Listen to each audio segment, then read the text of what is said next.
Me apareció un que dice está recobrando. Ah, va, esta parte. Sí.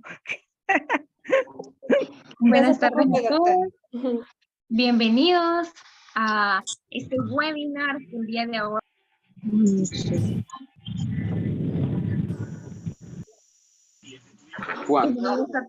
Bienvenidos a todos esta tarde. Estamos iniciando en este webinar de este lunes 27 de febrero. Por favor, antes de iniciar, vamos a pedirles que silencien sus micrófonos para poder disfrutar pues, de una mejor manera. Este webinar que ha sido preparado con mucho esfuerzo desde hace pues, varios días por todo el equipo de Legal Praxis y también de nuestra ponente que en esta tarde va a estar con nosotros acompañándonos. Así que bienvenidos a todos, gracias por tomarse ese tiempo de estar aprendiendo juntos, atreverse a crecer más profesionalmente. Y bueno, como nuestro nombre de este webinar, prescripción extintiva y caducidad en material civil, mercantil y procesal lo dice, es precisamente de eso que vamos a estar conociendo esta tarde. Para Legal Praxis es un honor que todos ustedes estén acá compartiendo con nosotros, creciendo y bueno, aprendiendo más.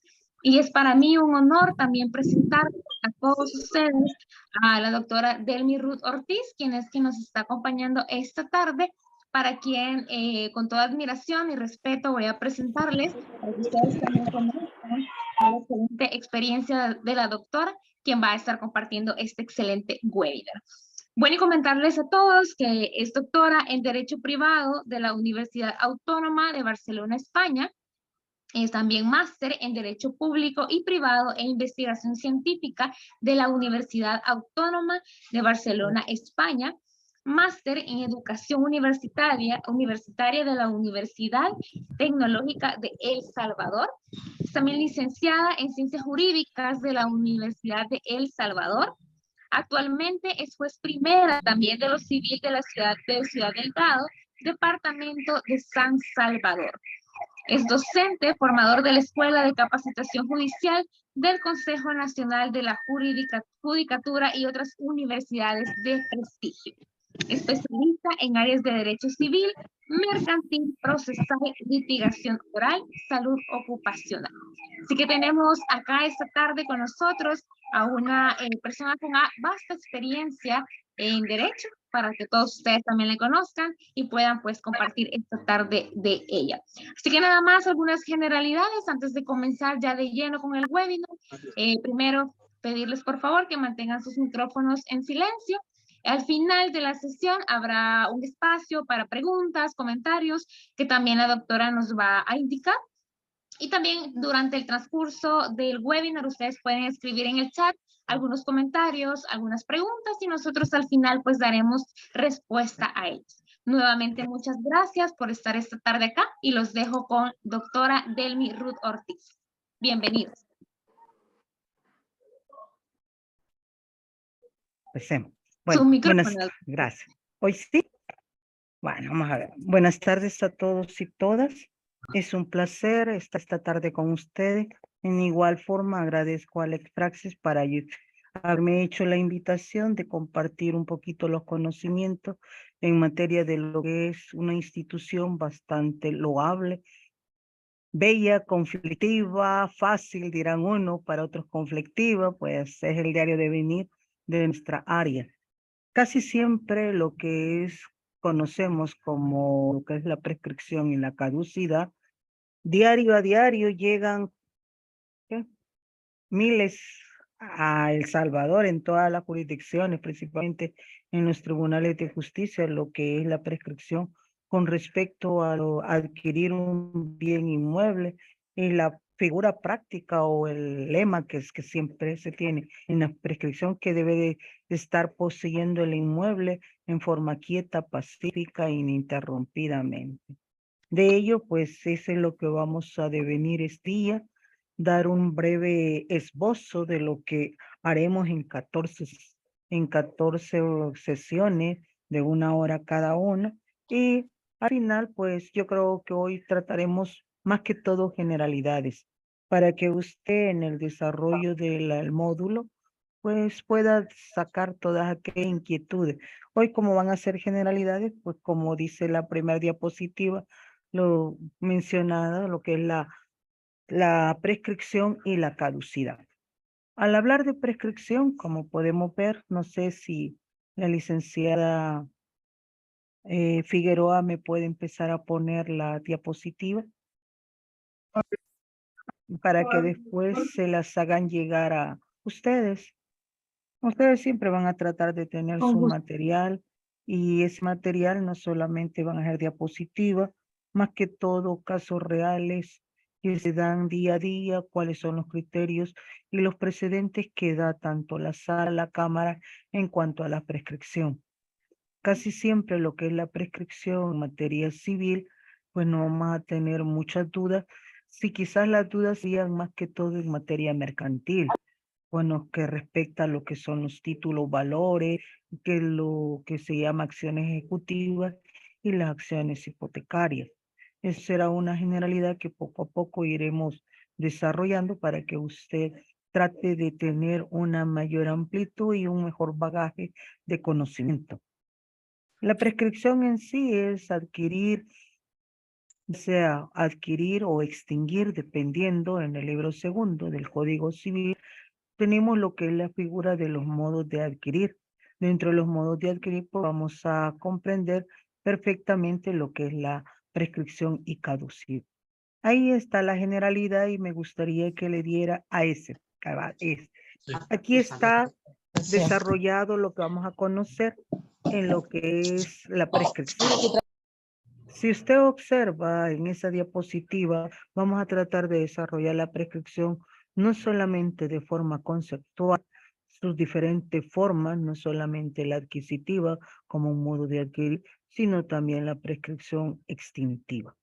Esas dos formas de extinguir un derecho o de adquirirlo, pues indiscutiblemente, como dice el doctor García Lizama, el ex magistrado de la Cámara de San Vicente, él habla en su libro que tiene sobre la prescripción y caducidad que debe de cumplirse 5 elementos que vamos a ir viendo uno por uno este día, pero a grosso modo. En sí, si ustedes ven, vamos a hablar que son normas generales de lo que son la prescripción, de ahí cómo funciona la prescripción en sí, cómo se va determinando, cuánto, qué requisitos, cuáles son los precedentes que se deben determinar para una prescripción adquisitiva, conocida también con el nombre de usucapión, para posteriormente establecer lo que es la prescripción se da en los diferentes tribunales, ya que esto, como la misma ley establece, la prescripción solamente va a operar a instancia de parte. Nunca va a ser de oficio. Muy diferente cuando ya hagamos una similitud entre prescripción y caducidad, que la caducidad perfectamente en un momento determinado vamos a tener dos, lo que es la caducidad de la instancia y la caducidad de la acción. Al ir estudiando la prescripción, ¿qué es lo que debemos de conocer? 1. ¿Cuáles son los precedentes para que se dé esta figura? 2. ¿Qué clase de prescripción vamos a utilizar para que la persona adquiera el derecho y para que a la otra se la extinga? ¿Cuáles son los pasos o los requisitos y documentos que debe de conllevar una demanda? ¿A dónde se debe de interponer? ¿Cuáles serán los documentos necesarios y determinantes para poder entablar una demanda y adquirir un bien? Ahora, digo bien en el sentido genérico, en el hecho de hablando de bien como derecho. Allá en el artículo 567 del Código Civil, recordará que hablamos de derechos personales como derechos reales. En un momento determinado, tanto la prescripción va a funcionar en derechos reales como en el derecho personal. En derechos reales para extinguir el derecho que se tiene sobre un bien mueble o sobre un bien inmueble.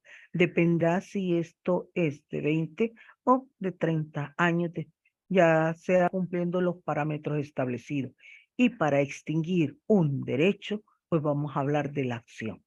Esa acción que en un momento determinado más que todo se da en juicios ejecutivos, que hay un capítulo especial allá por el 999 del Código de Comercio, que habla de la prescripción, cuáles son los motivos por los cuales se debe de determinar dicha prescripción, los años que deben de establecerse. Muy diferente a los que tenemos en materia civil, porque si leemos la referencia del 2234, 2237 y subsiguientes, vamos a encontrar que la prescripción en materia civil, si es para acción ejecutiva, son 10 años y para acciones ordinarias es de 20 años. En el caso de las extraordinarias, que es para bienes inmuebles, pues hablamos de 30 años. Pero dice un lapso no más, no menor de 30 años. Es decir, que debemos de esperar un tiempo bastante prudencial para poder adquirir el derecho y extinguírselo a otra persona. En materia mercantil, como una materia especializada del derecho civil, allí los plazos son más breves. Por ejemplo, una letra de cambio, la acción tanto cambiaria en vía de regreso como la directa, sus términos son mucho más breves.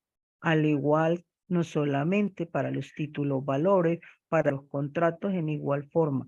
Allá la máxima que vamos a encontrar de la prescripción son 5 años. Aquí, pues, hablamos de términos bastante alargados en materia civil. En la otra diapositiva que la licenciada nos había ya un poco manifestado, hay que dejar bien claro que prescripción y caducidad muchas veces los tratamos como sinónimos, pero no lo van a hacer. ¿Por qué no van a ser sinónimos?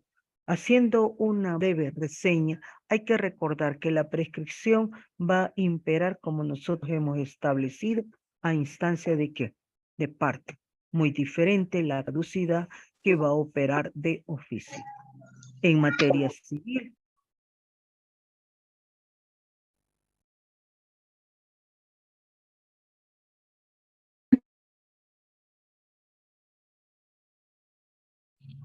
Su micrófono se ha apagado, doctora. a ver, va. Volvamos de nuevo, va. En la prescripción y caducidad, vamos a ver si no se nos apagan, que yo le he dejado lejos, pero puede darse. Va. En la prescripción y caducidad, como la misma ley nos establece, en el Código Civil encontramos esa variabilidad de la prescripción bien determinada con los plazos y cuáles son los precedentes y requisitos, así como los documentos más idóneos que debemos de presentar en caso de iniciar un proceso. La prescripción en sí, la misma ley determina claramente que debe de ser a instancia de parte. Una vez que a instancia de parte, pues la persona que iniciará hará lo respectivo en el proceso que él considere conveniente. Pero hay que empezar a determinar cuando ya hablamos del proceso. La caducidad en sí no vamos a hablar, sí vamos a hablar de plazos, pero sus plazos son más ínfimos. Y esta no opera de instancia de parte, sino de oficio. En materia civil no existe ningún artículo, así se lo digo, podemos leer todo el Código Civil y no vamos a hablar de caducidad. En materia mercantil, si tenemos a partir del artículo 998 y siguiente, los preámbulos de lo que es la caducidad en materia mercantil, principalmente a lo que se refiere a los títulos ejecutivos o los títulos valores que conocemos comúnmente. Si quiere, continuemos, licenciada. Va. Si quiere, empecemos para que así vayamos un poquito adentrándonos a lo que es la prescripción para posteriormente hacer diferencia entre ambas y qué es lo que clase de proceso vamos a nosotros a estudiar. Este día, pues voy a tratar de hablarle una generalidad de lo que son las prescripción, tanto adquisitiva como extintiva, y posteriormente nos iremos no solamente en el área que corresponde, que en este caso sería el área civil, sino también en el área mercantil. De ahí nos iremos a la caducidad cuando opera, que en civil pues solamente le voy a decir que hubo una reforma en el Código Civil de 1923, en el cual en el Código sí todavía teníamos ese vestigio de lo que era la caducidad.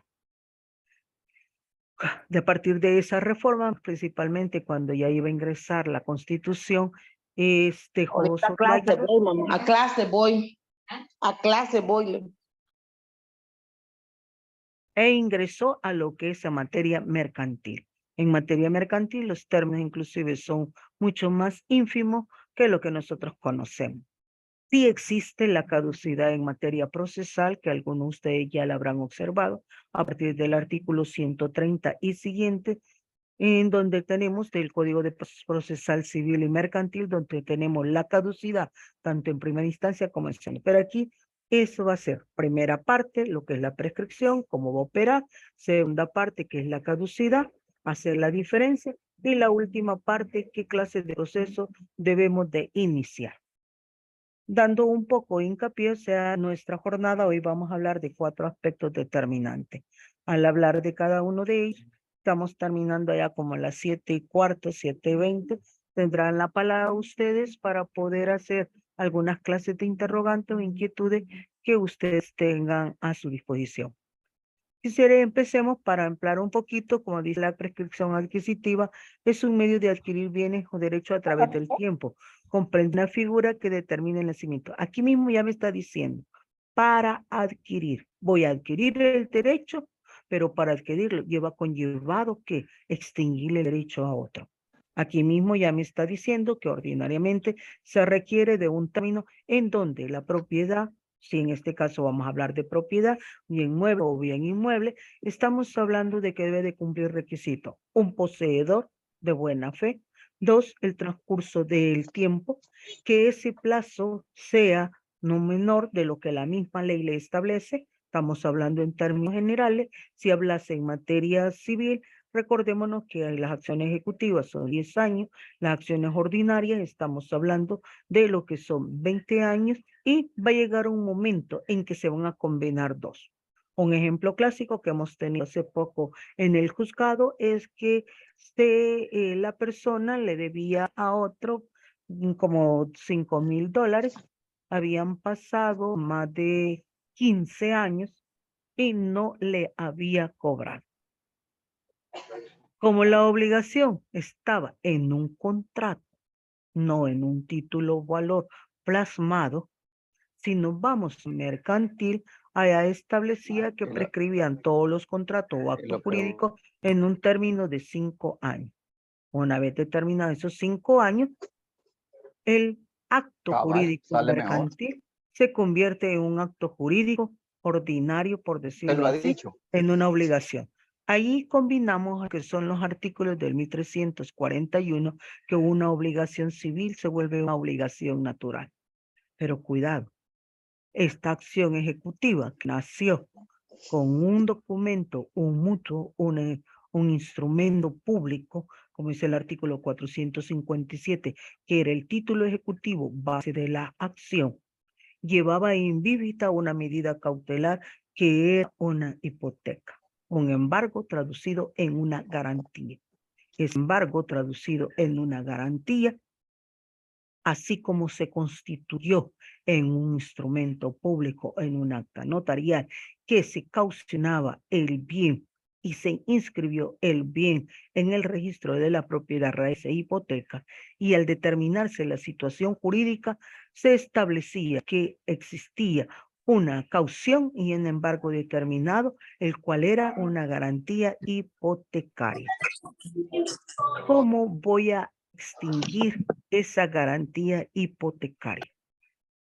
Ahí viene la combinación que menciona el artículo con respecto a las acciones ordinarias.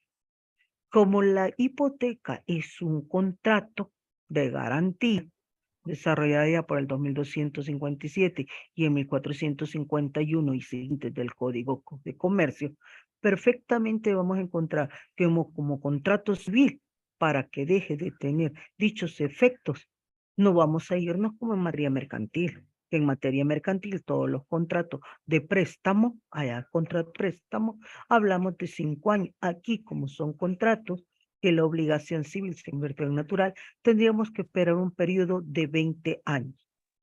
Pero cuidado, aquí vamos agregando las dos acciones.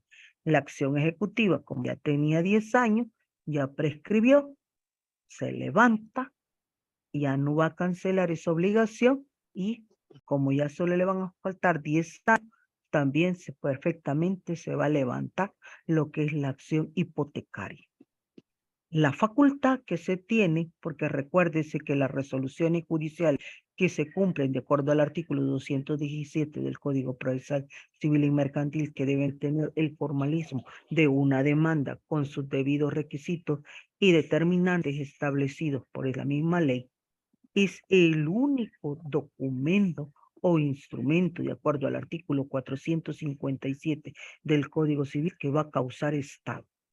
Como va a causar estado y damos la facultad de declarar la prescripción, esta prescripción, al darse la pertinente resolución con el debido oficio respectivo al registro de la propiedad, raíces e hipoteca, perfectamente se levanta, uno, la garantía de la que es la hipoteca. Esas son algunas de las dificultades que nosotros tenemos mayormente. Las otras dificultades que se pueden presentar es en cuanto a la extraordinaria, que es más larga. ¿Por qué es más larga? 30 años, un periodo no mayor de 30 años. ¿Cuáles son los elementos determinantes que debemos observar? Que la persona haya poseído de forma quieta, pacífica y no interrumpida. Con esos tres elementos: quieta, que ha vivido sin ninguna alteración; pacífica, que no haya llegado a alguien a estarlo interrumpiendo en su derecho de posesión; que haya ejercido hechos y derechos como un verdadero dueño; e ininterrumpidamente, que no haya existido ninguna causal de interrupción. Una vez determinadas estas causales, perfectamente podemos declarar de que se puede dar lo que es la prescripción. Si tenemos estas tres, más el plazo, y habiendo establecido que el poseedor haya tenido título, no haya tenido un justo título, como dice el artículo 645, perfectamente podemos iniciar. Una vez que hayamos cumplido esos requisitos, algunas de las variables que hemos visto, y eso ha sido bastante objeto de discusión, es el hecho que cuando se presenta, y hay que ser bien claro en esto, cuando vamos a iniciar un proceso, hay que tener claro dos elementos. Para iniciar la prescripción de un bien inmueble, y esa determinación de lo que es adquirir un bien inmueble que tiene titular de X persona, ¿cuál es el elemento más idóneo para poder comprobar que él ha estado poseyendo en forma quieta, pacífica e interrumpidamente? La prueba más idónea, pues usted mismo lo está diciendo, es la de testigos. Esa es la prueba más idónea. Pero también hay que agregar algo. Hay que determinar que el inmueble no es de su propiedad, sino que es de una tercera persona que lo ha estado usted poseyendo de buena fe, con un título justo o injusto, como dice el 745, es indeterminante. Lo que aquí buscamos es que haya usted estado poseyendo quieta, pacífica e ininterrumpidamente. Ahora, si quiere, para que no me pueda, para que yo determine la idea al final de la deposición, pues yo le voy a dar el espacio y podemos tardarnos el tiempo que usted considere necesario para poderle contestar todas las inquietudes que usted tenga. Algo que se ha preguntado y es lo que les estaba manifestando. ¿Qué debemos de presentar? Ya tengo testigo. Dos, tengo que presentar documento. ¿Cuál documento? El documento más fidedigno es la situación jurídica del inmueble, en nombre de quien se encuentra. Y la situación jurídica, ¿cuál es? Es la que nos da el registro de la propiedad, raíces y hipoteca, en lo que es la certificación extractada. Ahí vamos a tener quién es el dueño y dónde está debidamente ubicado. Como ahí está singularizado el inmueble y quién era el dueño, ahí me está dando la pauta a quién le voy a quitar el derecho, por decirlo así, en esa palabra, porque él lo ha dejado abandonado. No se lo estoy quitando ni se lo estoy alterando. Ahí él lo ha dejado, por decirlo así, por mucho tiempo y ni siquiera tuvo la molestia de decir, mire, yo soy el dueño. muchas personas y eso es bastante común. Una de las dificultades, y eso quería hacer recalcar, que debe de presentar un título. ¿Cuál es el título? El título ya están determinados, puede ser una escritura donde se ha adquirido la propiedad. Pero ¿cómo vamos a establecer que se adquirió la propiedad por este que aparece como titular? Como este que aparece como titular debe de presentar un documento en la persona que va a ejercer la prescripción, debe de percatarse, y eso es bien elemental, debe de percatarse que en la lectura que se haga del documento, la persona, por lo menos, como dice la jurisprudencia reiterada de la sala, debe de vivir, porque al demandante es su carga de la prueba, como dice el artículo 321, que es fundamental y obligación de la carga de probar, es al demandante. A él le corresponde la carga de probar de que esa persona está viva, que no ha fallecido.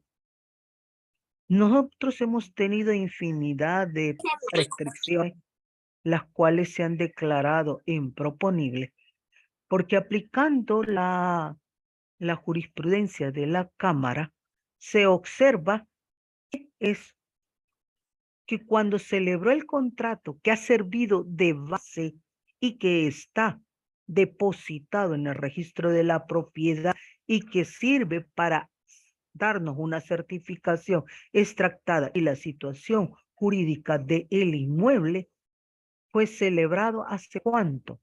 El último caso que tuvimos, la persona hizo el contrato en 1940 y él tenía 60 años.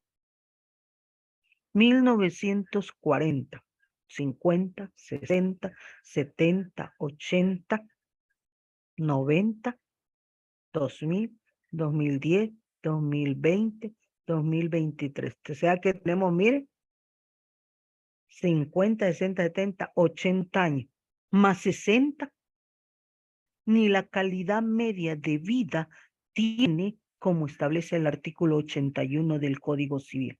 En el artículo 81 del Código Civil dice que la calidad media de vida de los salvadoreños es de 81, perdón, es de 80 años. Y eso lo dice bien claro el 81. Hoy usted me dirá, no, la gente ya no vive 81. Claro que sí vive, que no. Pero la gente que vive más tranquilamente, nosotros que vivimos en la capital y ciudades aledañas o municipios aledaños, por el movimiento vehicular, puedo decir, hoy en día con bastante propiedad, salimos a las 5 para llegar a las 8 al trabajo, salimos a las 6, llegamos a las 8:15, y si salimos a las 7, llegamos a las 9. O sea, solo el ir manejando, el irse en esas, intranquilidad de si llega o no llega, no digamos en la tarde, que colapsa los vehículos, el tránsito principalmente lunes, jueves y viernes, más que todos los jueves, está transitando eso. Entonces, hay que tener, y esa jurisprudencia que la vamos a compartir en el desarrollo del módulo, vamos a analizarla cómo es que esa carga de la prueba se va a determinar. Y algo bien específico, si bien es cierto que el artículo 321 del Código Procesal Civil y Mercantil determina la carga de la prueba, le corresponde al demandante. Imaginémonos que en ese momento que celebró el contrato, fue en el 80, tenía 20 años, está vivo a esta época. O por lo menos está dentro del margen de vivencia, de acuerdo menciona el artículo 81 del Código Civil. Una vez determinado eso y quitando los parámetros, una situación bien difícil que se da en nuestro medio, ¿cuál es? Que no se conoce su paradero. Como no se conoce su paradero, se empiezan los oficios de búsqueda. Normalmente, si tenemos el último informe, ¿a quién me va a dar el último informe más esclarecido? El registro de las personas naturales. La Dirección General de Registro de las Personas Naturales me va a dar un informe de dónde se encuentra ubicado esta persona. De acuerdo donde sacó el DUI, de acuerdo si hizo alguna modificación. Pero, ¿qué tan certera será la información que nos da el registro de las personas naturales?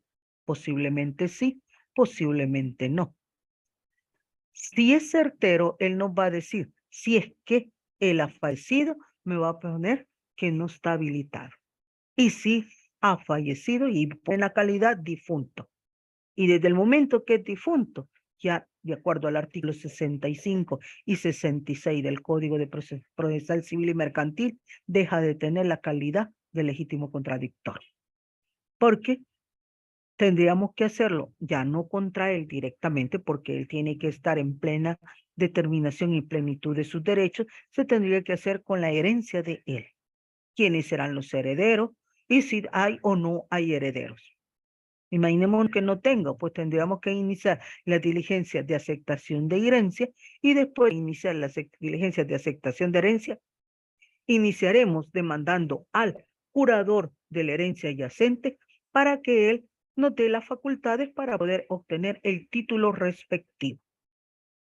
Si en caso, pongámosle que tenía 18 años, 20 años, 21, porque estamos hablando, acuérdense, cuando se empezaron a hacer a partir del 94 con la reforma del Código de Familia, el estamento de la edad subió de 21 años, más bien disminuyó a 18.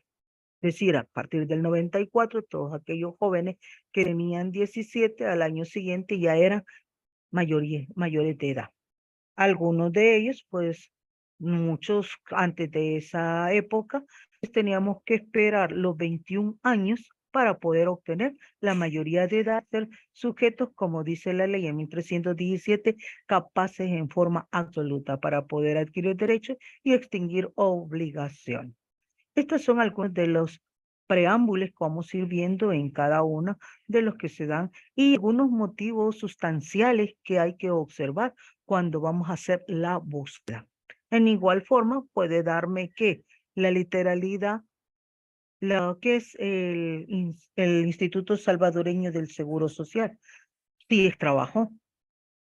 En el caso de que me dé, y fíjense que ahí sería una pauta más larga, todavía tendríamos, porque me diga que él no vive aquí, que es la Dirección de Migración y Extranjería, y me diga que él no reside aquí, sino que reside en el extranjero, y me da una dirección, pues tengo que hacer la comisión procesal rogatoria, lo que nosotros hablamos, el suplicatorio, dirigido a la Corte Suprema de Justicia, y una vez dirigido a ello, para que ella le remita al Ministerio de Relaciones Exteriores, y el de Relaciones Exteriores, debidamente apostillado, lo remita a lo que es la embajada del respectivo país, donde me dan la dirección.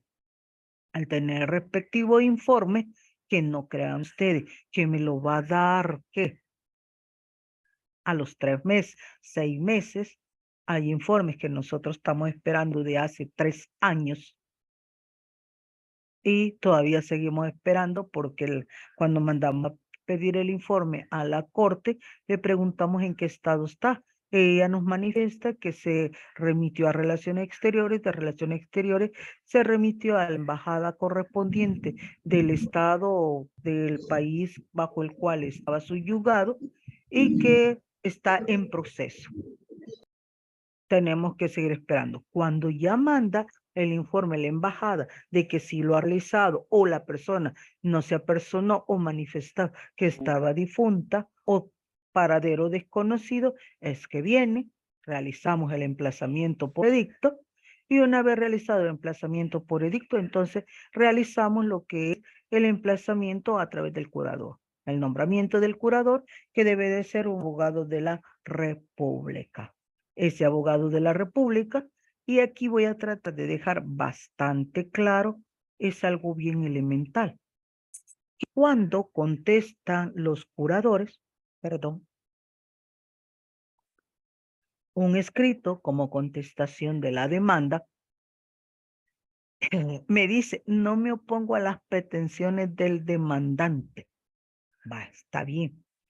Contesto en sentido allanándome a la pretensión.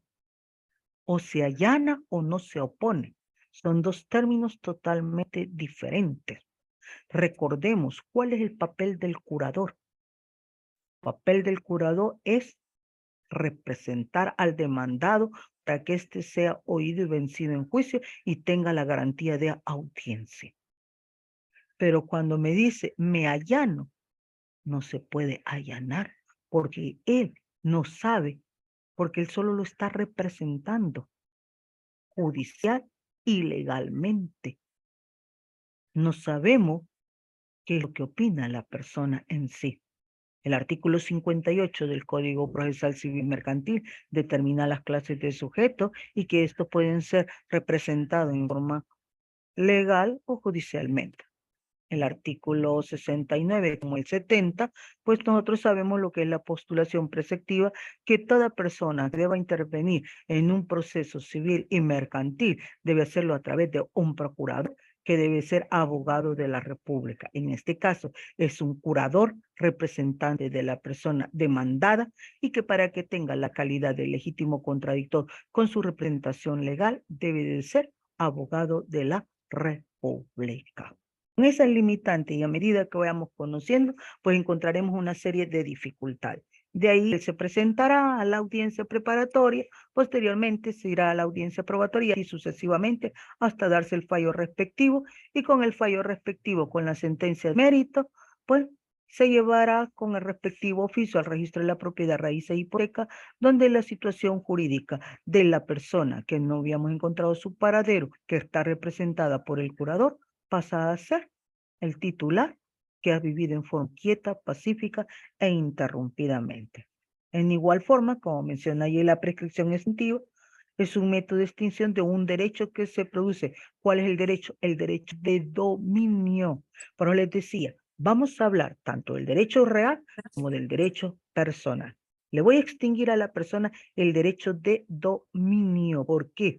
Porque el titular ha perdido su calidad y se la ha trasladado al nuevo titular.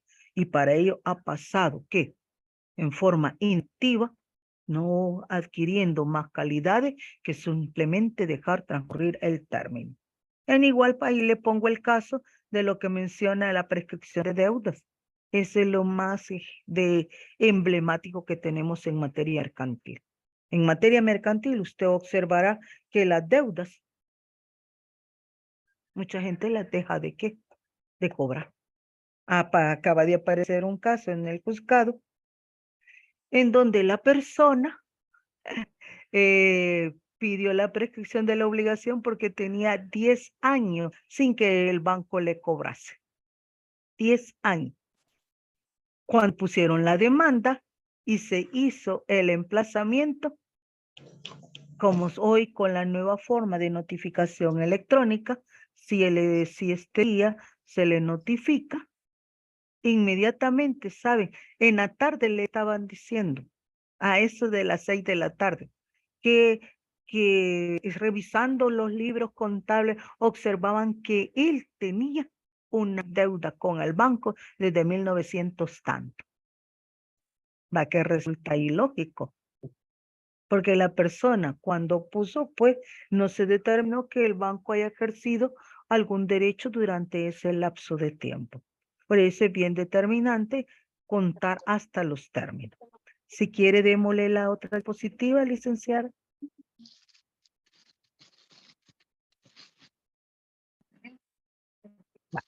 En la caducidad ya entramos. Aquí, como se les digo, es una extinción del derecho. Aquí no es adquirir, es extinguir el derecho por no haberse ejercido dentro del plazo establecido por la ley. Sus términos son un poco más breves. Aquí hay una resolución que a mí me ha gustado mucho, que la Cámara de la tercera sección del centro, principalmente cuando dice, y da la definición que es la caducidad o decadencia de derecho tiene lugar cuando la ley o la voluntad de los particulares señala un término fijo para la duración de ese derecho, de tal modo que transcurrido ese término ya no puede ser ejercitado. Aquí se extinguió el derecho. ¿Por qué? Porque se dejó transcurrir. Aquí funciona de oficio. Es bastante común que se dé. Es bien determinante y tenemos una serie de jurisprudencias, tanto de la Cámara como de la Sala, en donde podemos encontrar muchas definiciones, no solo de prescripción extintiva, prescripción extraordinaria, sino también hasta de caducidad. Por eso es bien determinante establecer cuándo va a operar una y cuándo va a operar la otra. Si quiere, démosle la otra diapositiva, licenciada.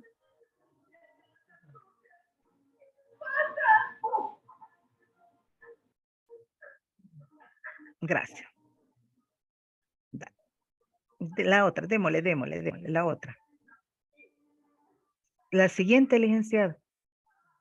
La siguiente diapositiva. Va. Aquí es lo que quería ver. La caducidad de las acciones civiles, el Código Civil no prevé la caducidad. Recordémonos que estamos hablando de derechos patrimoniales eminentemente en sentido tanto formal como material. Muy diferente al derecho mercantil. Démosle la otra, por favor.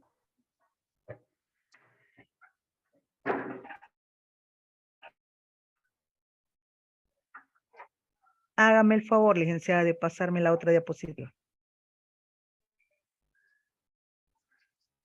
En materia mercantil, pues vamos a encontrar que sí existe la prescripción. A partir del artículo 998, vamos a estar observando que los plazos son un poco más breves, principalmente cuando hablamos allá por el 769, si no me equivoco, ahí tengo el artículo. Regáleme la otra diapositiva, licenciada. Va, aquí está.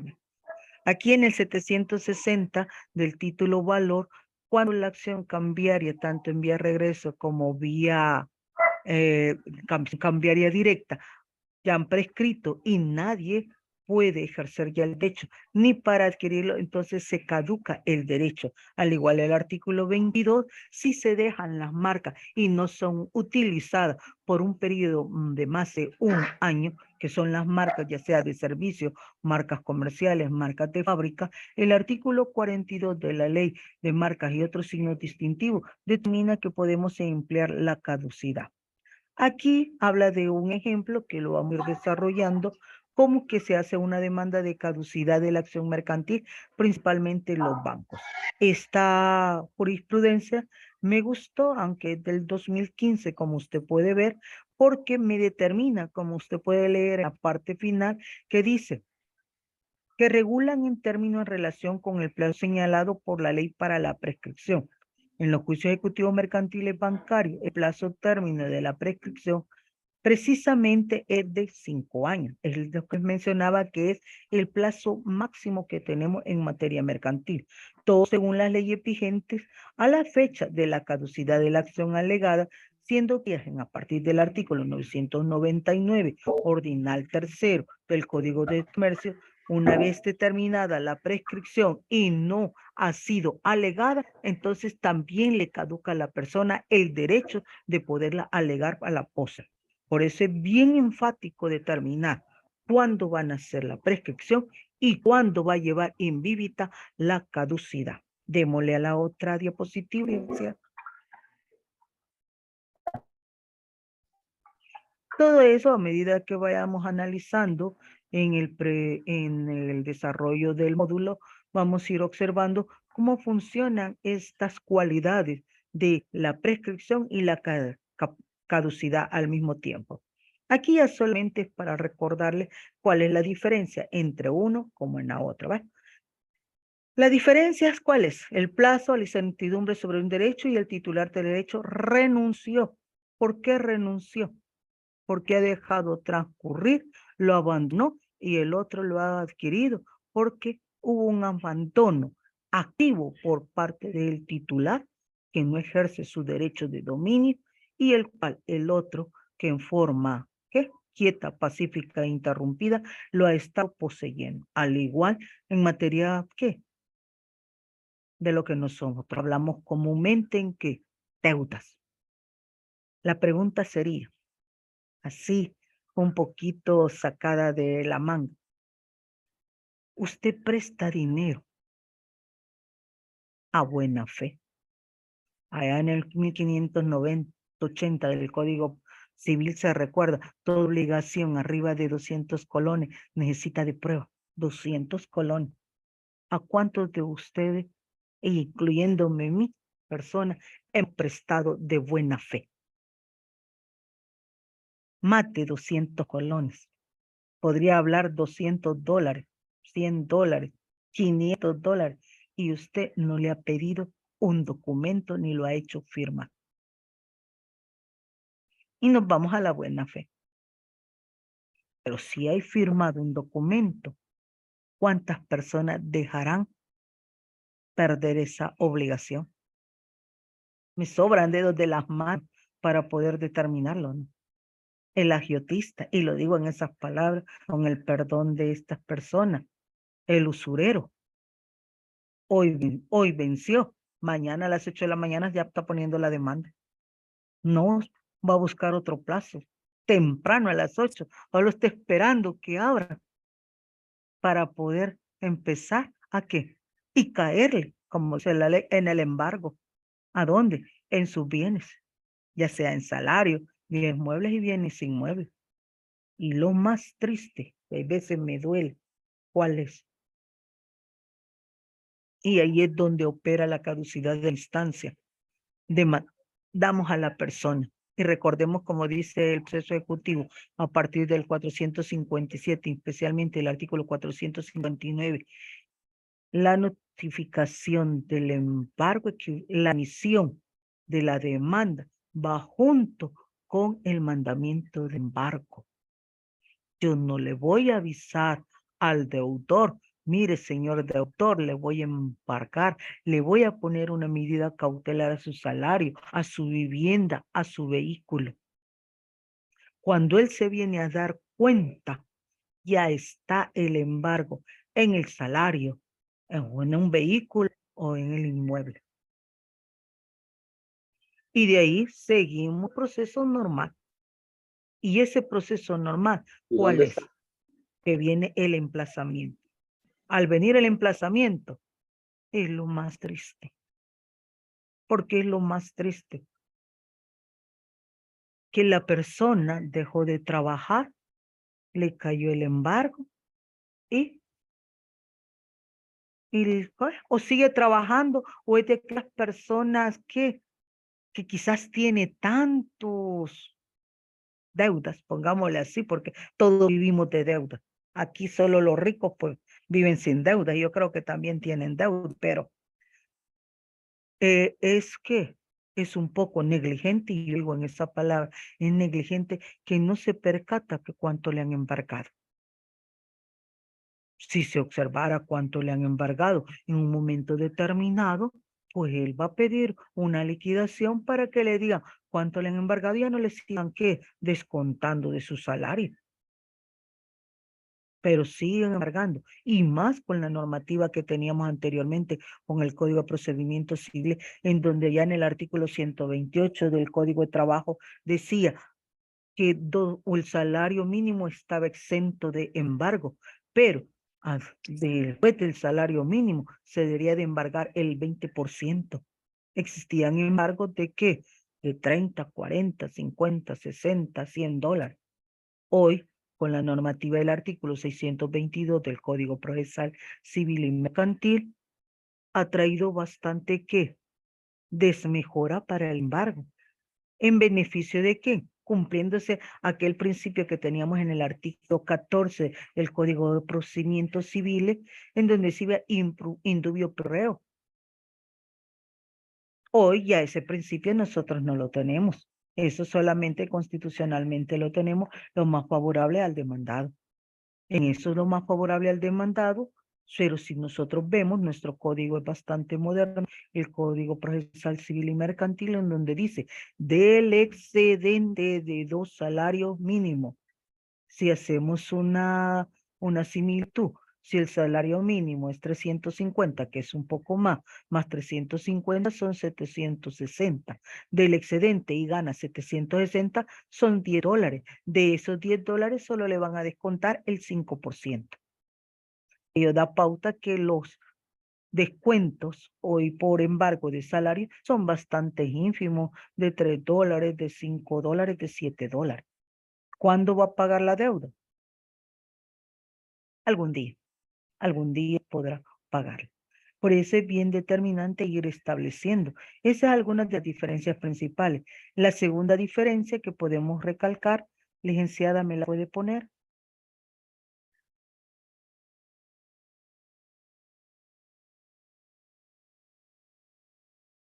Bueno, yo no manejo esto. Bueno, en la segunda diferencia que podemos encontrar, que la licenciada ya la va a poner en algunos instantes, podemos encontrar la determinación de los plazos.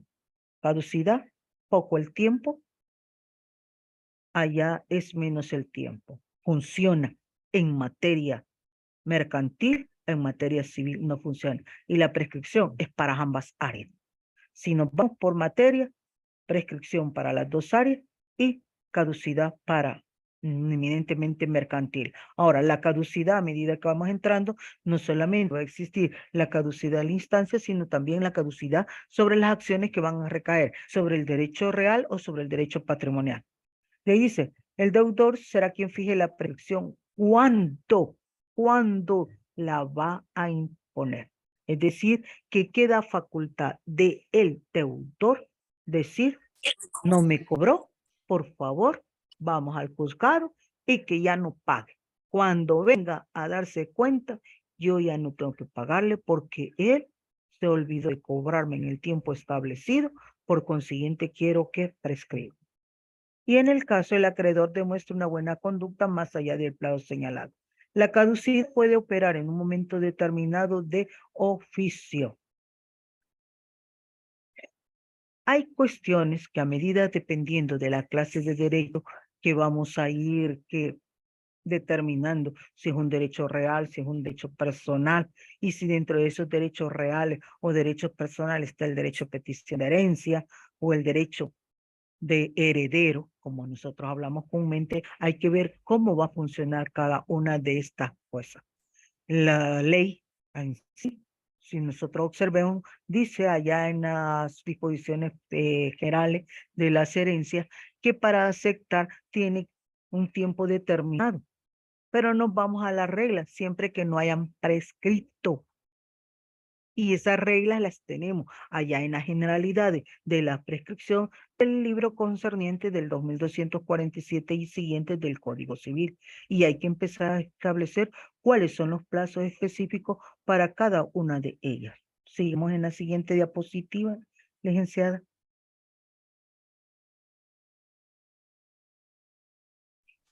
Va. La caducidad no permite interrupciones, porque una vez vencido el plazo, ahí terminó el derecho. Si fuese una caducidad de la instancia, que es la más común que se ejerce en los tribunales, porque la persona no fue emplazada en debido tiempo y el actor, el demandante, no busca la forma de que se pueda localizar al pasar los 6 meses, como dice el artículo 130 del Código Procesal Civil y Mercantil, se da por fenecido a través de la caducidad. No obstante, le queda el derecho a la parte de volverlo a intentar nuevamente. La mayor, y esa es una de las dificultades que quiero sacar a gloсе, es el hecho de que se ha hecho, pongámosle, ponemos el título valor para pedir el reclamo de la obligación, una letra de cambio por $5,000. Se ejecuta el embargo en su inmueble, y queda debidamente embargado con la ejecución de la hipoteca. No lo pudimos encontrar y él no se molestó. Imagínense cómo lo estoy diciendo. El demandante no se molesta de decirle al juez, búsquelo, porque como dice el artículo 182, a partir de efecto del emplazamiento, el proceso gira de oficio. Una vez el emplazado, empieza todo de oficio. Si quiere él llega, si quiere él ya no llega. Pero con el emplazamiento que él me va a tratar de ayudar de buscarlo, dónde se encuentra, o decirme qué es lo que debo de hacer, si voy a girar de oficios de búsqueda, ya sea a la Dirección General de Registro de las Personas Naturales, al Instituto Salvadoreño del Seguro Social, a la Dirección de Migración o Extranjería, a qué le ponen a Hacienda, nos ponen a AFP, al sistema de financiero, unida hoy con lo que es el sistema de valores. Entonces, todo eso nosotros como órgano jurisdiccional y como facultado de facilitar la justicia, como dice el artículo 172 de la Constitución. Todo lo que pida será otorgado siempre y cuando tenga fundamento en derecho. Y él me dice, búsqueme a la persona, se la buscamos. Al no encontrarla y obtener el informe de estas instituciones y no lo hemos encontrado y no me aparece la disyuntiva que les digo que menciona la Cámara, que es facultad del demandante establecer si el sujeto demandado está vivo o fallecido y como él anda haciendo la búsqueda y la información no me establece absolutamente nada, me manda el registro de las personas naturales, la ficha, un documento expedito y me dice que está habilitado y que vive en determinado lugar. Si esa es otra dirección diferente a la dirección que tenemos, hacemos el emplazamiento en ese lugar y si no lo encontramos, pues perfectamente hacemos el emplazamiento. Por edicto nombramos al curador y él es el que está apersonando al demandado y el proceso seguirá. Pero en esa fase de la búsqueda, muchas personas no llegan. Y como no llegan y dejaron de transcurrir más de 6 meses, se declara la caducidad de la instancia. Al declarar la caducidad de la instancia, se levanta, imagínense, por oficio, la garantía de la medida cautelar en el embargo, como en la hipoteca o en la prenda. Pero ¿qué sucede? ¿Qué es lo común que hace el demandante? Usted sabe la respuesta. No lo llega a traer. Pasa 1 año, pasa 2 años, pasa 3 años. La semana pasada sucedió un caso bien peculiar, que después de 20 años de levantado el embargo por caducidad de un vehículo, 20 años, llega el afectado y quiere su vehículo. Bueno, el vehículo ya es una reliquia, ¿no? Imagínate un vehículo de hace 20 años. Y nosotros todavía, porque hoy estaba presente, le dice el secretario, mire, pida de nuevo la expedición del oficio. No, deme el oficio que así lo voy a llevar a hacer trace para que me levante la medida cautelar. Bueno, está bien, se lo di. Ya se imaginará que dijo ser trace. No tengo que decirle para que lo haya dicho. Al día siguiente estaba presentando el oficio que le diéramos un oficio actualizado. Bueno, sencillo, sencillito. Y así aparece. Hay muchos procesos, y lo puedo decir con propiedad, que están caducados, siguen embargando, más que todo en salario, o están con la medida cautelar de la anotación. ¿Y cuándo se va a levantar? Si no aparece él. Al darse la prescripción, ¿qué hay que hacer?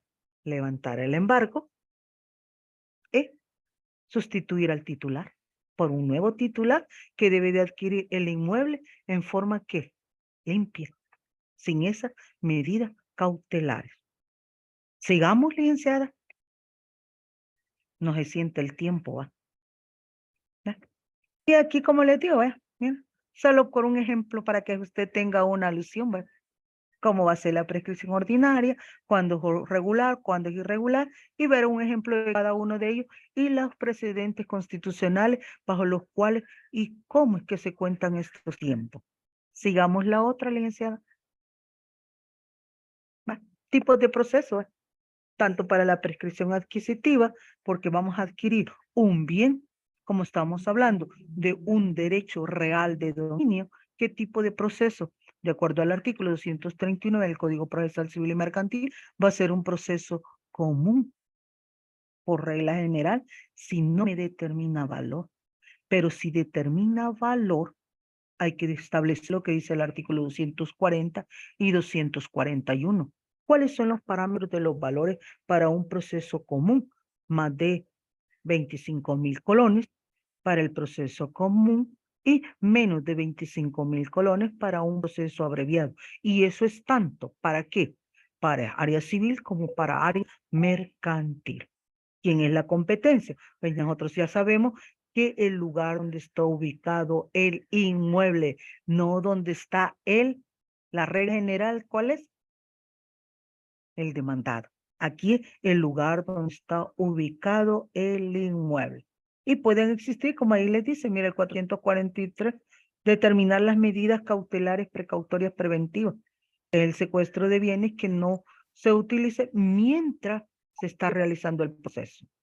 Porque una vez iniciada, imagínense que, pongámosles el caso, porque ya se han presentado casos que tiene 40 años de vivir quieta, pacífica, ininterrumpidamente, y cuando andamos en el emplazamiento aparece y le dice que se vaya.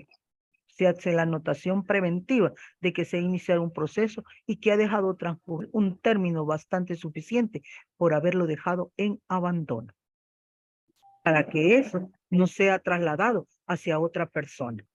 Porque si lo ha dejado vivir tanto tiempo, ¿cómo es que al darse cuenta que por ahí existe un bien de él, llega y lo manda y lo transmite? Entonces se hace la medida cautelar de la anotación preventiva. Hasta en eso debemos de tener cuidado. Y más que todo, como dice, en el secuestro de bienes muebles, bienes inmuebles, dependerá de la clase. Vamos a la siguiente. Ya para ir terminando, como usted observa, ¿qué es lo que buscamos? Vuelvo a hacer el mismo parangón. Que se dé, que tenga el sujeto la tenencia y el ánimo de ser dueño. Eso es lo que buscamos. Que exista un tiempo específico. Dependerá si es una acción ejecutiva, una ordinaria o una extraordinaria, que son los 30 años, que es lo común. Y como ahí dice, la suma de posesión, en caso de haberla, se va a ir sumando una al otro. Y del padre al hijo, del hijo al nieto, y así sucesivamente, siempre y cuando no haya sido interrumpida ni suspendida, mucho menos no se haya alterado de alguna forma.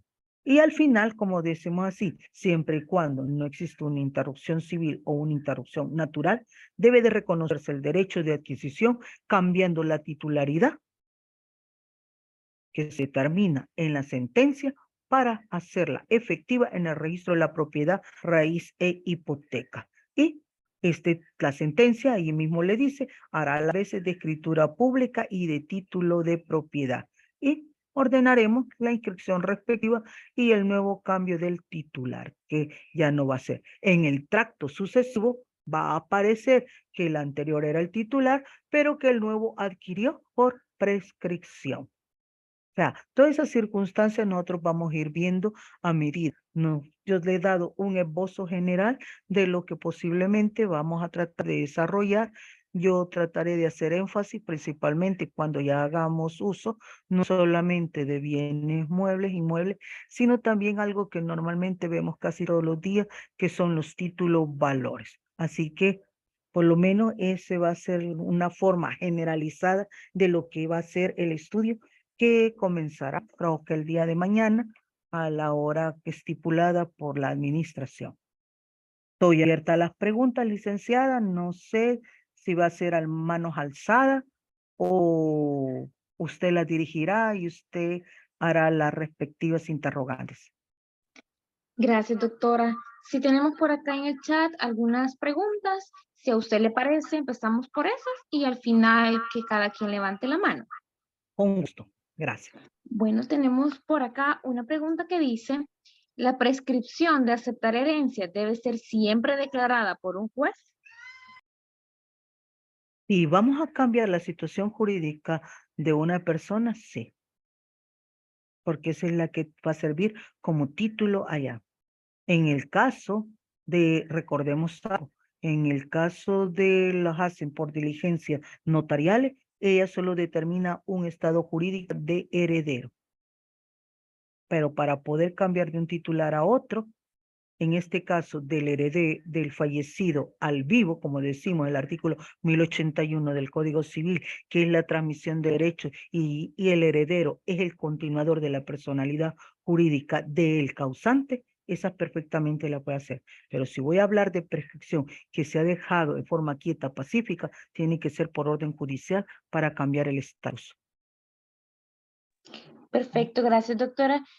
Tenemos otra. Si una persona tiene posesión de un inmueble por más de 30 años, el cual le pertenece un porcentaje, podría pedir la prescripción del derecho restante a pesar de ser un derecho pro indiviso. Sí, siempre y cuando el otro no haya aparecido. Es bastante común en los juzgados. Es muy común.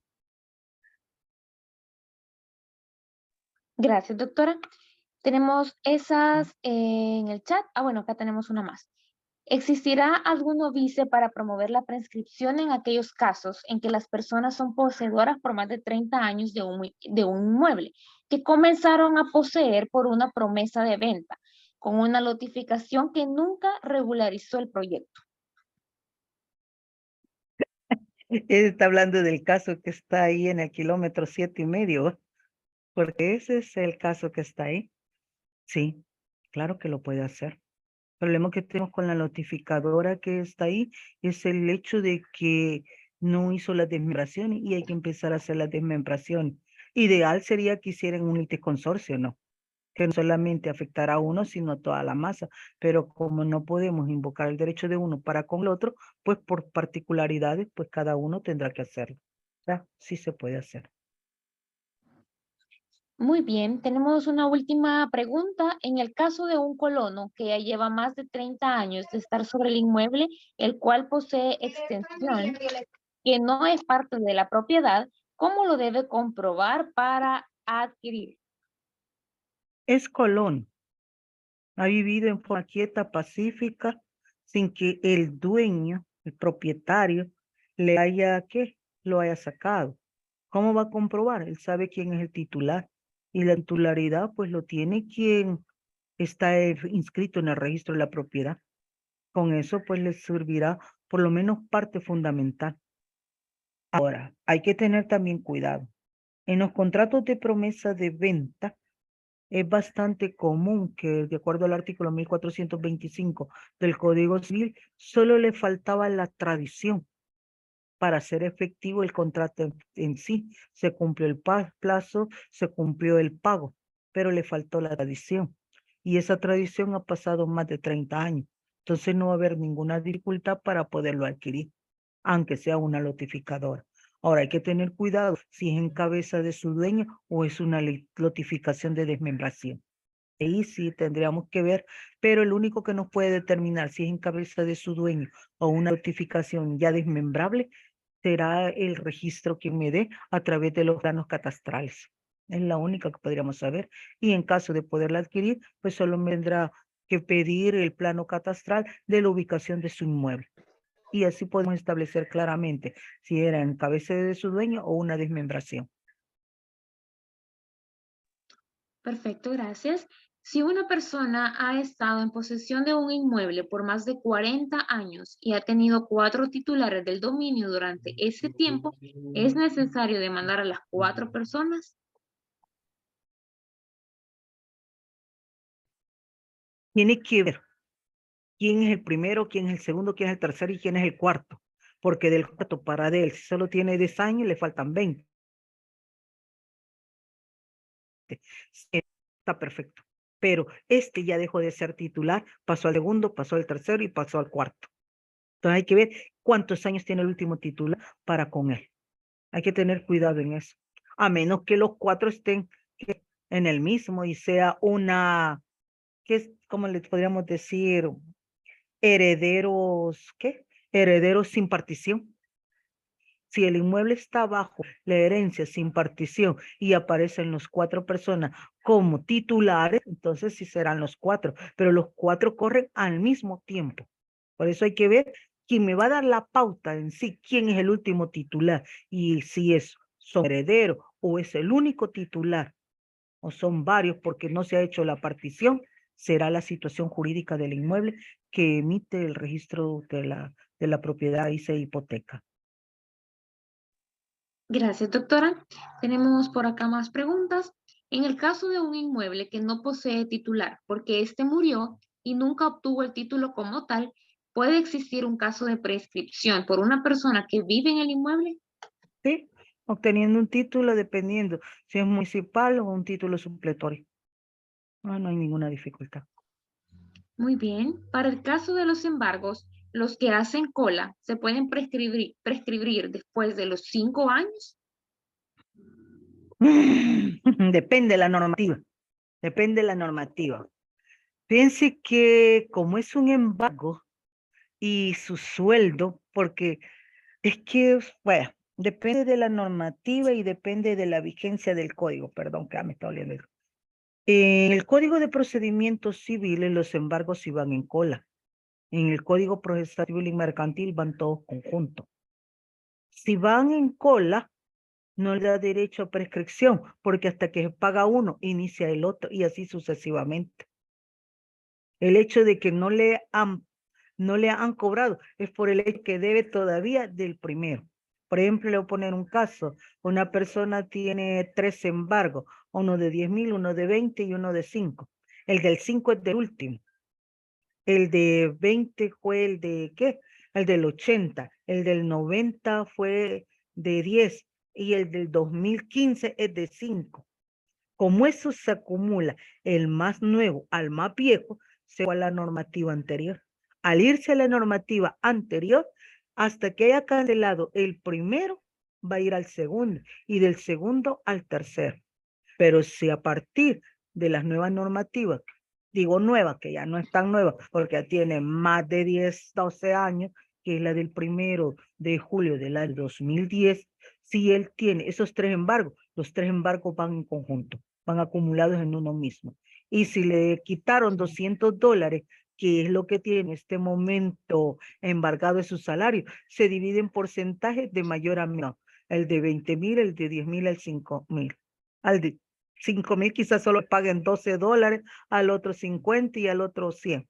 Ahí sucesivamente. Pero esa es una diferencia bastante difícil que se abre de prescripción porque él está obligado a pagar de acuerdo a la normativa. Muy bien, gracias. En el caso que las personas compraron un resto de inmueble que ya no tenía cabida registral y solo queda la servidumbre y la propietaria lo vendió hace años, ¿se puede seguir prescripción adquisitiva o como herencia? Depende del móvil.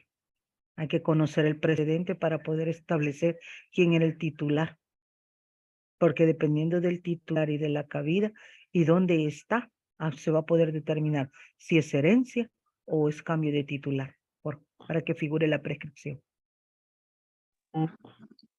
Seguimos. En el caso de compra-venta con mutuo o con un banco, ¿desde cuándo se toma el término para la prescripción? ¿Desde que lo adquirió o desde cuando dejó de pagar? Desde el vencimiento. ¿Cuándo venció? Si su vencimiento eran 10 años y dejó de pagar a los 5, pero faltaban 3 años de su vencimiento. Está vigente todavía. Muy bien. ¿Qué pasa si no solo es el colono, sino también su familia quienes han residido en el inmueble? ¿Aplica la prescripción para cada uno o depende de la contratación verbal? Depende quién la quiera adquirir. Ahí dependerá quién tenga más tiempo. Después se la pase a su familia. Dependerá. Perfecto, doctora. No sé si gustan los demás hacer preguntas, levantamos el icono de la mano o piden también su palabra. Juan Acá me Carlos pone los Alonso lentes. tiene la mano levantada, Mari. Sí, Juan Carlos Bien. Alonso puede participar. Sí, muy buenas noches, licenciada. Es un gusto para mí, pues, que usted nos comparta parte de su conocimiento esta noche. Yo tenía unas preguntas en cuanto a la prescripción extintiva en el proceso mercantil. La primera pregunta es que la prescripción, cuando viene de un mutuo, opera cuando se presenta la demanda o hasta que se hace el emplazamiento. Opera desde el momento que ya tiene el tiempo para poder ser demandable. No voy a interponer una demanda y me faltan días. Digamos, faltan 5 días para que se den los 5 años que establece el artículo Entonces, hasta los 996. pasados los 5 días, entonces usted va a interponer. De lo contrario, se le va a declarar improponible porque no tiene el sustento necesario. pero una vez interpuesta la demanda, se interrumpe el plazo de la prescripción. Sí. No necesariamente debe ser del emplazamiento. No, desde el momento que sea. Pero acuérdese que no es puesta, admitida, admitida. Usted la puede interponer y puede, ¿qué? Declararse improponible o hacerse prevención. Y si nunca se declaró admisible, no entró al proceso. Tiene que ser una vez admitida. Admitida, ok, porque fíjese que hay unos que dicen que desde el momento del emplazamiento admitida, ok. La ley le establece. Y la última pregunta, licenciada, en ese mismo artículo se regula que empieza a computarse el plazo desde la última fecha del reconocimiento de la deuda del deudor, valga la redundancia. Entonces, ¿se refiere al vencimiento del crédito o a la última fecha? A eso se refiere, ¿verdad? Sí. Que acuérdese que todas las deudas tienen un plazo. Si pongámosle que adquirió por cuotas, ¿cuánto era el tiempo? 10 años. Entonces a los 10 años. Pero si a los 3 años dejó de pagar, interrumpió. Entonces, ¿cómo interrumpió? La pauta. Pero ante todo, y eso no debe de dejar, tiene que leer las cláusulas del contrato. Las cláusulas del contrato determinan la caducidad. Muchos de los contratos establecen que la prescripción después de los 10 años, pero la caducidad ante la falta del cumplimiento de una de las cuotas se caduca y por consiguiente se da el exigimiento de obligación. Entonces ahí es donde se agarran mucho. Aplican lo que es tanto la prescripción como la caducidad. Hay que leer el contrato. Muchas gracias, Lick. Carlos Alberto Alonso, ¿ya participó o no? No, ¿verdad? Sí, ya. Sí, Fue el que habló ya. Ok. ¿Alguien más tiene alguna pregunta que realizar? Ana Luz Martínez, con gusto.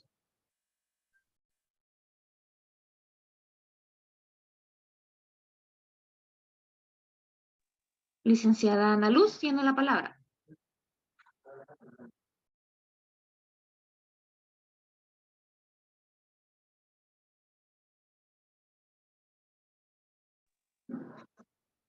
Bien, por honor al tiempo, daremos paso a una o máximo 2 preguntas más, por si alguien gusta realizarla en este momento. Licenciado Juan Gusto, tiene la palabra.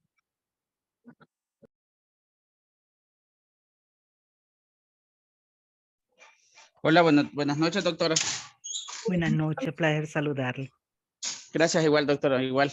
Mire, doctora, fíjese que yo siempre he tenido unas 2 dudas. Le voy a hacer la acotación.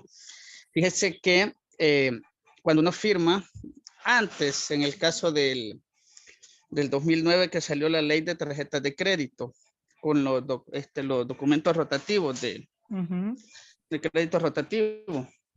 Entonces yo vi un caso en particular en donde a esta persona lo demandaron con un pagaré antes de que se aplicara el artículo 6 de la ley de tarjetas de crédito.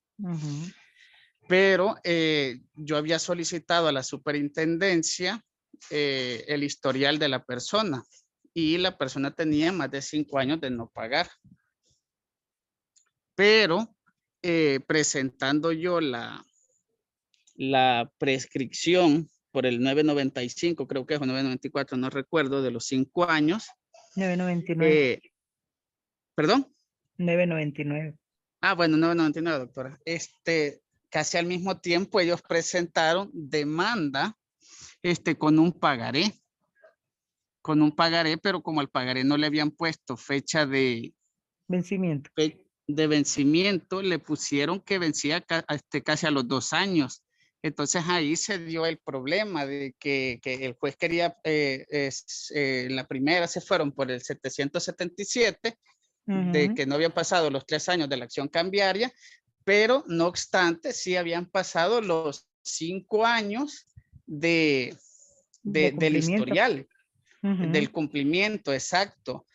Claro, ellos no, los abogados no dijeron de que tenía 5 años de no pagar, sino que daban un tiempo mejor, pero fue con el dictamen de la superintendencia que se podía ver eso. Entonces, no sé qué mención le merece ese tipo de que hay como prescripción, pero a la vez ellos hacen como que no. Lo que pasa es que veámoslo algo y esa es la realidad nuestra de cada día. ¿Cuánto firman títulos, valores sin llenar? Lo que Sí, nosotros, que en materia penal está calificado como delito firmar títulos, valores en blanco. En igual, si no me equivoco, el 14 de la Ley de Protección al Consumidor dice que las personas no deben de firmar documentos en blanco. Y aquí muchos lo hacen. Tanto lo hacen que queda disponibilidad del acreedor pedir un plazo de fecha más cercano. Allí fue astucia y argucia de su persona ir a la superintendencia que ya se había entablado la acción de no cumplimiento y no esa fecha que di, haciendo del mismo institución. Entonces ahí fue bastante inteligente que los abogados fuesen como su persona bien diligente y buscar que salidas alternas es loable y mi aplauso para usted, pero se cuentan con esto, miren, me sobran deditos de las manos, aquellos que son persistentes y les gusta buscar salida a sus litigios. Y los felicito. Hay que gracias, buscarse. doctor. Para comer Sí. diario, hay que buscar. Ah, no, claro. Y otra cosa que me llama la atención, fíjese de que a mí me pasaron, bueno, me contrataron por un recurso de apelación en donde un juez de Oriente declaró improponible la demanda por el artículo, creo que es 35 de la ley de catastro, en donde prácticamente le dice que para título municipal o para títulos de propiedad, le dice también, tiene que prácticamente presentar la ficha catastral, pero el problema se da también en el CNR, que el CNR prácticamente no le da ficha catastral si no tiene autorización del propietario, algo que es totalmente ilógico para la persona que va a ser el futuro demandado, pues. Además, se supone que un registro público, y como registro público tiene que emitir los documentos que le sean solicitados, pagando la tarifa que corresponde. Son Sí, algunas de las porque inconveniencias. yo vi eso de una apelación, gracias a Dios, le voy a ser franco. Sí se revocó, pero sí me llamó la atención Sí, no. de la ficha catastral. Sí, no. Son instituciones del Estado, son registros públicos que cualquier persona puede tener acceso a la información siempre que sea requerida y para la tarifa correspondiente. Diferente a Sí, nosotros, y digo, en el plano no como litigante, sino como juzgador, que si yo pido un documento, pues al registro no me lo va a pedir, porque como no voy a pagar. Entonces, yo tengo que notificar a la parte, vaya a pagar para que lo expida y le sirvan de prueba. sí, Pero así entiendo. se da. Bueno, Sí, eso tiene razón. Bueno, muchas gracias, doctora. feliz noche. Gracias. Gracias, doctora. ¿Alguien más gusta hacer una pregunta? Ok, gracias. Es que el licenciado Hidalgo me quita el input. Entonces vamos a retomar. Decíamos.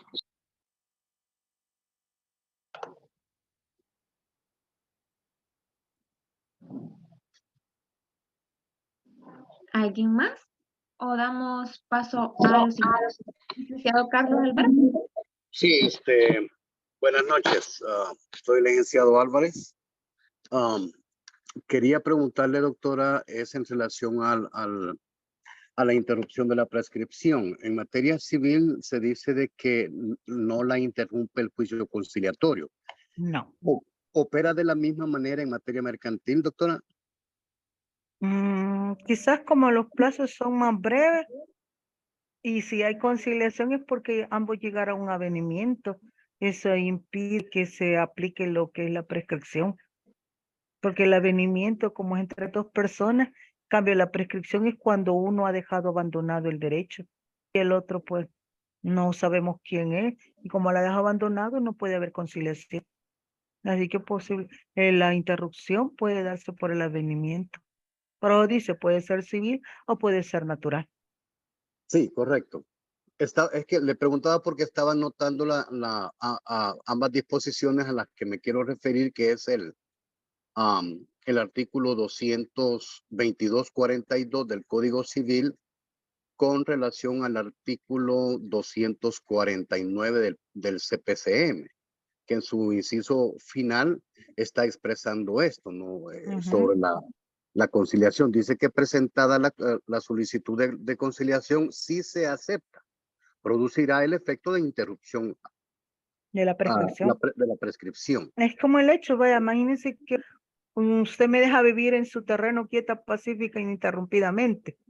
Y al ver que lo emplazaron ya 35 años de vivir y llega usted, mire, abandone el inmueble y todavía está en la fase, que es lo que en día ya hablábamos, que no ha sido emitido, sino que está en la fase de, ¿cómo decimos?, de previsiones. Entonces hay que subsanarla. Llega usted y me dice, mira, dame 100 pesos y quédate con el inmueble. Llegamos a un acuerdo conciliatorio de los dos y ahí interrumpió la prescripción.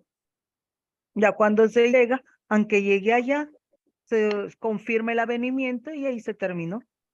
Ya no se da. Prácticamente sería, licenciada, una salida alterna al proceso. Es una finalización anticipada del proceso. Listo. Sea Gracias, doctora. previo o dentro. Listo. Muchas gracias. Bueno. Bien, muchísimas gracias, doctora. Muchísimas gracias a todos también por realizar sus preguntas.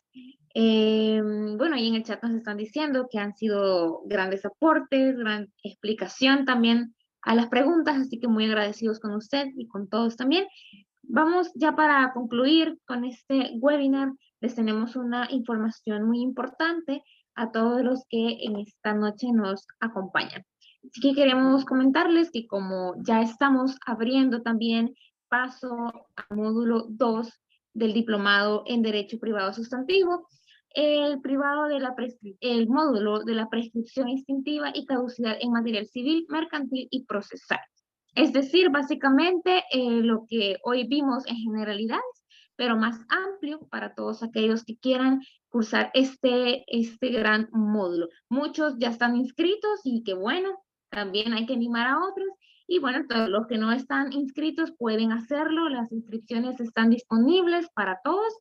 Y bueno, claro, nos acompaña siempre nuestra invitada, doctora Delmi Ruth Ortiz, quien es la ponente de 2 semanas en este módulo. Así que ahí está la invitación para que ustedes puedan llevar este aprendizaje y crecer más profesionalmente. Y bueno, en estos minutos vamos a compartir sobre el contenido de este curso, que son las diferencias entre la prescripción civil y mercantil, efectos judiciales de la declaratoria de prescripción, diferencias prácticas entre prescripción y caducidad en materia procesal civil y mercantil.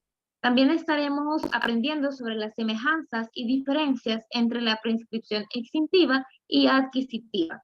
Prescripción instintiva como modo de extinguir obligaciones, prescripción de la acción ejecutiva, prescripción de la acción hipotecaria, interrupción de la prescripción, que actos la interrumpen. Así que a manera también de conocimiento, damos a la calendarización de las sesiones, son 2 semanas del curso, iniciamos mañana martes 28 de febrero y termina también el 11 de marzo. Así que tienen ustedes 2 semanas para poder aprender, son 6 sesiones en total, los días martes, jueves y sábado. Como pueden ver en la lámina, los días martes y jueves son en horario de 5:30 a 7:30 p.m. Y los días sábados de 9 de la mañana a 12 del mediodía. Y bueno, una vez más, reiteramos que inicia el día de mañana, 28 de febrero, y termina el 11 de marzo. La inversión para este curso es de $35. Y bueno, si ustedes son estudiantes también que poseen carnet, con $20 ustedes pueden realizar esta inversión. Así que ahí está la invitación para todos, para que se puedan unir a este bonito aprendizaje en el derecho. Los métodos de pago son en línea, con tarjeta de crédito o débito, transferencias bancarias. Les vamos a dejar en el chat de ahorita, en el chat de este webinar, les dejaremos un link en el que ustedes se pueden inscribir si están interesados, que esperaríamos se unan al equipo de Legal Praxis para, bueno, seguir formándonos. Ahí está el link para que ustedes puedan accesar a él, se puedan inscribir. Y por cualquier duda, consulta, con gusto nos pueden escribir en nuestras redes sociales o al WhatsApp. que, bueno, ya ustedes lo han hecho para obtener el enlace para esta sesión. Con todo gusto nosotros les respondemos sus dudas e inquietudes. Así que esperamos que se puedan unir a este gran aprendizaje. Y bueno, para concluir, por supuesto, vamos a contar con la presencia de la doctora Delmi Ruth Ortiz, quien va a ser la ponente en esas 2 semanas con las 6 sesiones del curso que vamos a empezar el día de mañana. Así que bueno, ya hoy tuvieron un primer acercamiento. Esperamos que se puedan incorporar a partir del día de mañana, y a los que ya están inscritos, pues muchas gracias, a seguir invitando también a los colegas para que puedan estar formándose con Legal Praxis. Así que no sé si hay algún otro comentario, doctora.